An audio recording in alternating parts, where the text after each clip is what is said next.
নমস্কার বন্ধুরা, আজকে আমি তোমাদের সাথে শেয়ার করব বাড়িতে তৈরি একেবারে নির্ভেজাল পারফেক্ট বাজারের মতো টমেটো সস। আর এই টমেটো সস তুমি একবার বানিয়ে সারা বছর সংরক্ষণ করতে পারবে। যদি বাড়িতে ফ্রিজও না থাকে তাহলেও তোমরা এই সসটি সারা বছর সংরক্ষণ করতে পারবে। বানানোটা একেবারেই সহজ, বাজার থেকে 100 গুণ বেশি টেস্টি হয় এই টমেটো সস। বন্ধুরা, রেসিপিটা শুরু থেকে শেষ পর্যন্ত দেখো, আশা করছি তোমাদের আজকের রেসিপিটা ভীষণ পছন্দ হবে। সবার প্রথমে একটা পাত্রের মধ্যে দিয়ে দিচ্ছি আমি 2 কাপ জল। এখন এর মধ্যে আমরা কিছু উপকরণ মেশাবো। লবঙ্গ, জায়ত্রী, জায়ফল, গোলমরিচ, এলাচ আর গোটা জিরা আর একটা দারুচিনির টুকরো। এখন এগুলো জলের মধ্যে দিয়ে দিচ্ছি। এখন জলটাকে মিডিয়াম ফ্লেমে ফুটিয়ে নিতে হবে। যতক্ষণ না এই জলটা 2 কাপ থেকে 1 কাপ হয়ে আসছে ততক্ষণ জলটাকে জাল করতে হবে। টমেটো সস বানানোর জন্য আমি এখানে নিয়েছি একেবারে পরিষ্কার একদম নিখুঁত টমেটো, এখানে 2 কেজি।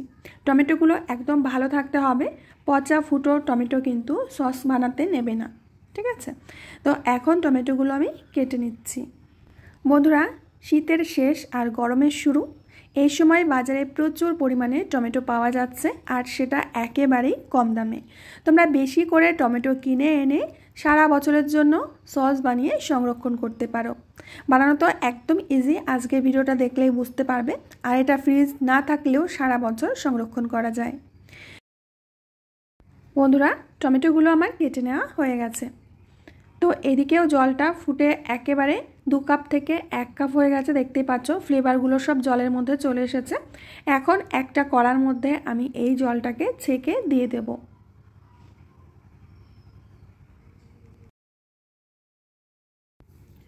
এবার দিয়ে দেব কেটে রাখা টমেটো। টমেটো সিদ্ধ করার জন্য কিন্তু কোনো জলের ব্যবহার হবে না, যেটুকু জল দিয়েছি এইটুকু জলই যথেষ্ট। এবার দিয়ে দেব একটা বিট ছোট ছোট টুকরো করে কেটে রেখেছি। দিয়ে দেব 2টো পেঁয়াজ, দিয়ে দেব বেশ কয়েক কোয়া রসুন আর দিয়ে দেব কয়েক টুকরো আদা। তো উপকরণগুলোকে খুব ভালো করে একটু মিশিয়ে নেব। এখানে রসুনের পরিমাণ তোমরা কমিয়ে বা বাড়িয়ে নিতে পারো। রসুনটা খেতে যদি পছন্দ হয় তো রসুনের পরিমাণটা একটু বাড়িয়ে নিতে পারো, তবে পেঁয়াজ আর আদার পরিমাণ বাড়াতে যাবে না। তো এখন আমরা ঢাকনা দিয়ে ঢেকে সিদ্ধ করে নেব। কিছুক্ষণ পরে ঢাকনাটা খুলে নিচ্ছি। এখন আমরা এর মধ্যে দিয়ে দেব 100 গ্রাম মতো ভিনেগার। ভিনেগারটা এখন দিলে টমেটোটা খুব তাড়াতাড়ি সফট হয়ে যাবে। দিয়ে দিচ্ছি ঝালের জন্য 4টি শুকনো লঙ্কা। ভালো করে আবারও মিশিয়ে নিচ্ছি। মিশিয়ে নিয়ে আবার আমরা ঢাকনা দিয়ে ঢেকে কিছুক্ষণের জন্য আবার সিদ্ধ করে নেব। প্রায় 7 থেকে 8 মিনিট পর আমি ঢাকনাটা খুলে নিয়েছি। আর এতক্ষণে অনেকটাই কিন্তু সফট হয়ে গেছে। খুব ভালো করে সিদ্ধ না করলে টমেটো সসটা কিন্তু বেশি দিন ভালো থাকবে না, তাই সিদ্ধ করার সময় একটু সময় নিয়ে টমেটোগুলোকে সেদ্ধ করে নিতে হবে। তো তোমরা দেখতে পাচ্ছ টমেটোগুলো একেবারে গলে গেছে, মানে সিদ্ধ হয়ে গেছে। টমেটোগুলো সিদ্ধ হয়ে গেলে এইগুলোকে একেবারে ঠান্ডা করে নিতে হবে। এবার নিয়েছি একটা মিক্সিং জার। এই জারের মধ্যে সিদ্ধ টমেটোগুলো দিয়ে দিচ্ছি, মানে টমেটোর আমাদের একটা পেস্ট তৈরি করতে হবে। তো বন্ধুরা, এখানে যেহেতু আমি বিট দিয়েছি, বিটের জন্য টমেটো সসের কালারটা খুব সুন্দর আসবে। তোমরা চাইলে বিটের পরিবর্তে ফুড কালারও দিতে পারো। এখন একটা ছাঁকনির মধ্যে আমরা টমেটো সসটাকে, মানে টমেটো পিউরিটাকে এইভাবে ঢেলে দেব। এবার খুব ভালো করে ছাঁকনিতে চেলে নিতে হবে। আমরা যতই স্মুথ করে টমেটো পেস্ট করি না কেন, এর মধ্যে কিন্তু বীজগুলো পেস্ট হয় না, বীজগুলো গোটা গোটাই থেকে যায়।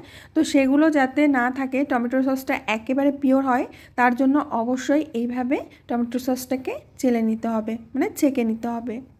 তো তোমরা দেখতে পাচ্ছ বীজগুলো রয়ে গেছে, অনেকটা খোসাও রয়ে গেছে, এগুলোকে ফেলে দিতে হবে। তো বন্ধুরা, আমরা টমেটো পিউরিটাকে খুব ভালো করে ছেঁকে নিয়েছি, দেখতেই পাচ্ছ বেশ খানিকটা হয়েছে।